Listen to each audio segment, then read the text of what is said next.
مسلمانوں کی دشمنی میں یہود اور عیسائی اکٹھے ہیں، حالانکہ قرآن یہ کہتا ہے کہ یہ اکٹھے نہیں ہو سکتے، ان کے دل آپس میں بھی پھٹے ہوئے ہیں، لیکن کل رسول اللہ کے عہد میں بھی یہ لوگ اکٹھے ہو گئے تھے۔ تو مشترکہ دشمن لوگوں کو ایک کر دیتا اور مشترکہ مقاصد ایک کر دیتا، اور اس کا مقصد یہ تھا رسول اللہ صلی اللہ علیہ وسلم کے خلاف محاذرائی کرنا۔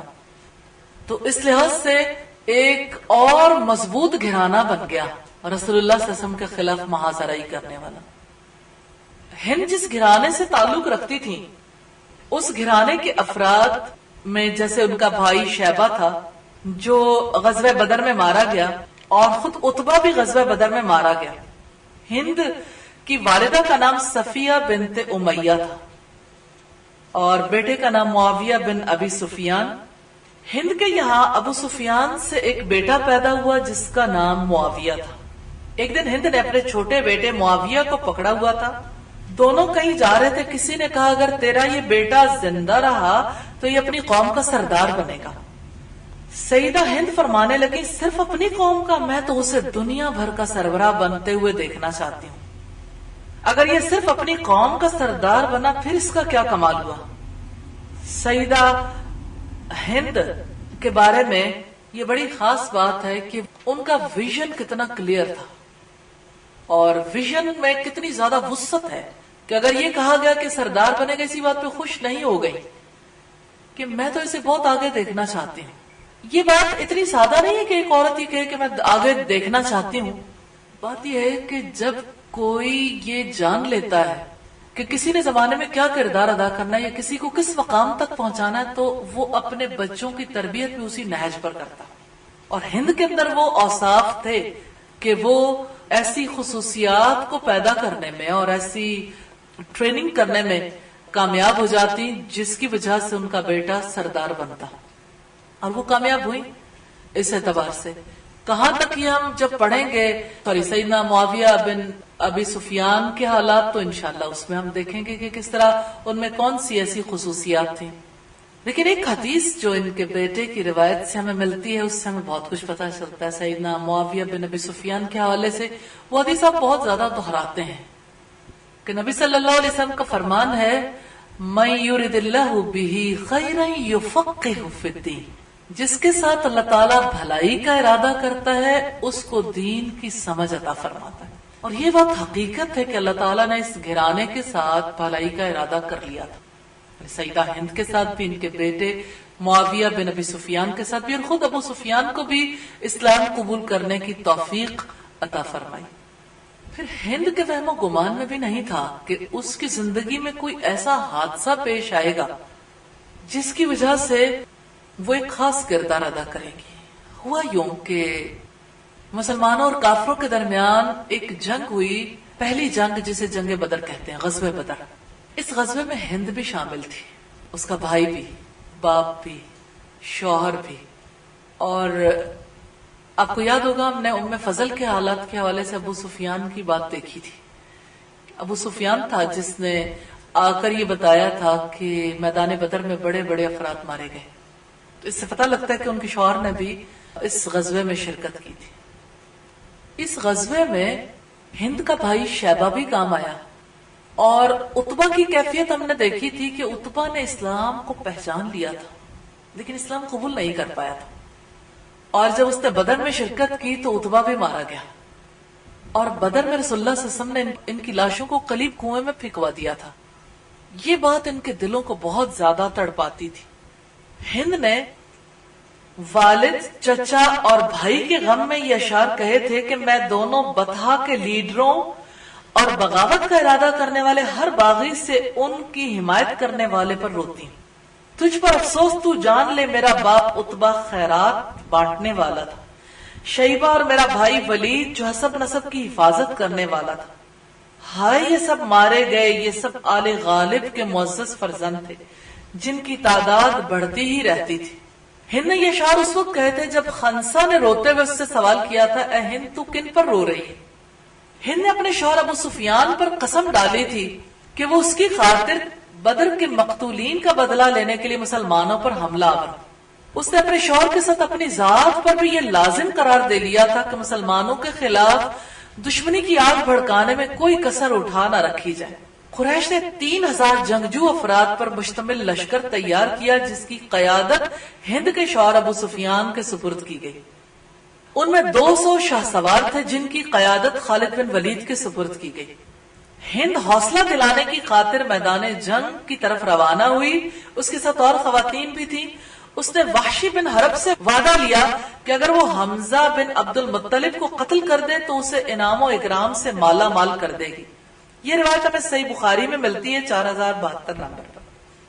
لڑائی شروع ہونے سے پہلے رسول اللہ نے مسلمان تیر اندازوں کو درے پہ جمے رہنے کا حکم دیا تھا. اس بارے میں آپ اچھے طریقے سے جانتے ہیں کہ مسلمان تیر اندازوں نے رسول اللہ کی حکم عدولی کی تھی اور پیچھے سے خالد بن ولید نے 200 شاہ سواروں کے ساتھ حملہ کر دیا تھا جس کی وجہ سے مسلمانوں کی فتح شکست میں بدل گئی. بہرحال ہند بنت عتبہ اور اس کی سہیلیاں دف بجاتے اور رقص کرتے ہوئے یہ گیت گانے لگی. نحن بنات طارق نمشی علی النمارق. ہم معزز قبیلے کی بیٹیاں ہیں, ہم قالینوں پر چلتی ہیں. اگر تم پیش قدمی کرو گے تو ہم تم سے گلے ملیں گی اور اگر تم پیچھے ہٹ جاؤ گے تو ہم تمہیں چھوڑ دیں گی, اس شخص کے چھوڑ دینے کی طرح جو محبت کرنے والا نہیں ہوتا. ہند اپنے غلام وحشی کی حرکات و سکنات پر نظریں جمائے ہوئے تھی. وہ اسے کہہ رہی تھی کہ ابو دسما کیا دیکھتے ہو, دشمن پر ایسی کاری ضرب لگاؤ کہ دل خوش ہو جائے. وحشی نے اپنا نیزہ پکڑا اور اپنا نشانہ سیدنا حمزہ کی طرف سیدھا کیا. جب اسے یقین ہو گیا نشانہ خطا نہیں جائے گا تو پورے زور سے نیزہ ان کی طرف پھینک دیا جو برق رفتاری سے اللہ کے شیر سیدنا حمزہ بن عبد المطلب کے جسم میں پیوست ہو گیا. اور سیدنا حمزہ رضی اللہ تعالیٰ عنہ اپنی تلوار سے متعدد مشرکین کو موت کے گھاٹ اتارنے کے بعد جام شہادت نوش کرتے ہوئے زمین پر گر گئے. ہند کی دلی تمنا پوری ہوئی. اپنا خنجر ہاتھ میں لیے سیدنا حمزہ کی لاش کی طرف لپکی. اس نے اپنے خنجر کا وار کر کے ان کی ناک اور کان کاٹ دیے. پھر پیٹ چاک کر کے جگر نکالا, اسے اپنے دانتوں سے چبانے لگی. چبا کر اسے باہر پھینک دیا, نگل نہیں سکی. یہ روایت صحیح بخاری کی ہے اور حدیث کا نمبر ہے 4072. اس غزوے میں آپ جانتے ہیں کہ رسول اللہ کے سر کی خود بھی ٹوٹ گئی تھی جس سے آپ کی پیشانی زخمی ہو گئی تھی. اور اس غزوے میں مسلمانوں کا کافی نقصان ہوا. جب جنگ کا پانسا پلٹ گیا تو ہند ایک بلند ٹیلے پر چڑھ کر یہ اشعار پڑھنے لگی. نحن جزیناکم بیوم بدر, ہم نے تم سے جنگ بدر کا بدلہ لے لیا. لڑائی کے بعد لڑائی شعلہ بنی. مجھے اپنے والد عتبہ اور اپنے بھائی اور چچا کے اس جنگ میں قتل ہونے پر صبر نہیں آ رہا تھا. آج میرے دل کو چین آ گیا اور میں نے اپنی نظر پوری کر لی اور وحشی بن حرب نے میرا دل خوش کر دیا. میں وحشی کی عمر بھر مشکور ہوں یہاں تک کہ میری ہڈیاں قبر میں بوسیدہ ہو جائیں. پھر ہند دوسری طرف ہو کر یہ شعر کہنے لگی. احد کے دن حمزہ کے قتل سے میرے دل کو چین آ گیا, حتیٰ کہ میں نے اس کے پیٹ کو جگر والی جگہ سے چیر دیا. اس سے میرے دل کے غم کی سخت جلن چلی گئی جس کو میں ہر وقت محسوس کرتی تھی. تو یہ مارکہ احد تھا جس میں مسلمانوں کو نقصان اٹھانا پڑا, لیکن انہوں نے آئندہ کے لیے یہ سبق لیا کہ اب کے جو غلطی ہوئی ہے آئندہ کبھی اس غلطی کا ارتکاب نہیں کریں گے. دین اسلام کے احکامات اللہ تعالیٰ نے نازل کیے ہیں, وہی کے ذریعے سے اپنے رسول مقبول کو اللہ تعالیٰ نے آگاہ کیا تاکہ لوگوں کو جہالت کی تاریکیوں سے نکالیں اور سیدھے راستے کی طرف گامزن کریں. تو جو سبق لیا تھا وہ یہ کہ سالار لشکر کی ہمیشہ اطاعت کریں, کہ انہوں نے رسول اللہ کی حکم عدولی کی تھی. آئندہ کے لیے انہیں پتا چل گیا کہ حکم عدولی کرنے کا کیا نقصان. تو اس سبق کے ساتھ غزوہ احد تو اپنے اختتام کو پہنچا. پھر حالات نے پلٹا کھایا. غزوہ احزاب ہوا, پھر حدیبیہ کا مارکہ ہوا. مارکہ اس اعتبار سے کہ اگرچہ جنگ نہیں ہوئی تھی لیکن مسلمانوں نے بغیر جنگ کیے بہت ساری چیزیں منوا لی تھی, حتیٰ کہ مکہ میں داخلے کا حق بھی انہیں دے دیا گیا تھا, اگرچہ انہیں اس وقت پہ واپس پلٹنا پڑا. پھر اس کے بعد مکہ فتح ہوا. جب آپ صلی اللہ علیہ وسلم لشکر اسلام کے ساتھ مکہ کی طرف روانہ ہوئے تاکہ مکہ معظمہ کو شرک کی آلائش سے پاک کر دیں, تو اہل ایمان کا لشکر مکہ کی گھاٹیوں میں پہنچا تو ابو سفیان سیدنا عباس بن عبد المطلب کے اور دیگر